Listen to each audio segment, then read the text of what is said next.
空调1怎么回事？有客户说他空调显示1，外机不启动，已经叫过一个师傅看过了，但是没修好。我们去看看吧。就这个空调，现在显示1，品牌是个美的的，现在没有出风啊。外机在这里，这风叶也没转，外机没有工作，也不启动。像美的1一般都是通讯故障。像这个空调是个变频的 R32制冷机。首先，我们把这个壳子给它拆开，然后用望表来测量一下这个220伏是否正常。220有的。那我们先把这个插头给拔掉。像这个美的空调1就是通讯故障，一般有3个原因。第一个就是内机的电导板损坏了，第二个就是内机连接到外机的连接线有问题，第三个就是外机主板有问题啊。好，那我们首先把这个信号线黑线给它拆掉，然后我们用这个检测仪来检测一下。这边有3根线，我们把这个220的线给它直接接上去。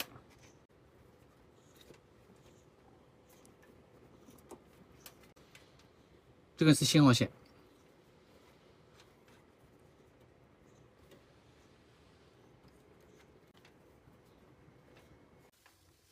就把这个插头插上去。好，我们就拿这检测仪来检测一下，调到这个美的上面，制冷，看着好像没故障。好，外机好像已经启动了啊，这边没有显示错误代码，也没有提示什么故障，所以说这个外机应该没问题。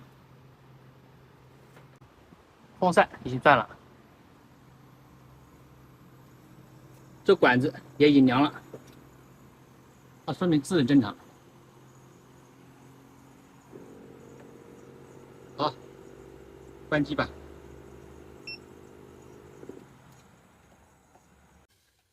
插头拔掉，那我们把这个检测仪就可以去掉了。外机没有问题，那我们首先就要怀疑是这根线有问题啊，因为上一个师傅说这边有个接头，查看一下，但是的话他说线没有问题，有的时候是看不出来的，我们必须要更换才可以。所以说我们首先把这线全部给它更换掉，试试看。我们首先把这个线全部给它拆掉。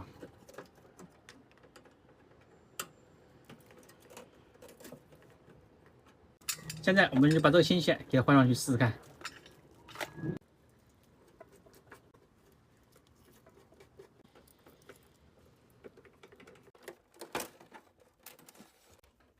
这是内机的线，我们给它剪掉，直接把这个线接上去。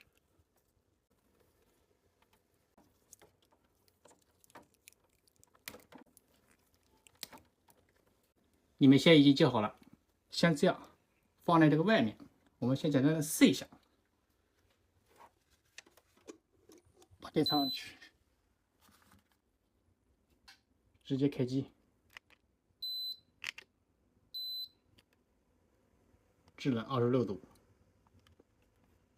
启动了一下，呀，是线的问题，是吧？已经启动了，看到没有？风已经转了。风也已经转了啊，外机也已经启动了，管子也已经凉了，说明就是这个线的原因啊，一换就好。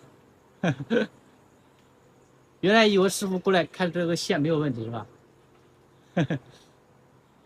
这个线有的时候是看不出来的啊。好，已经确定是线了，等会儿我们把这个线从这个洞里面、墙里面穿过来就可以了啊。全部给它包好，那这个空调就搞定了。好，可以。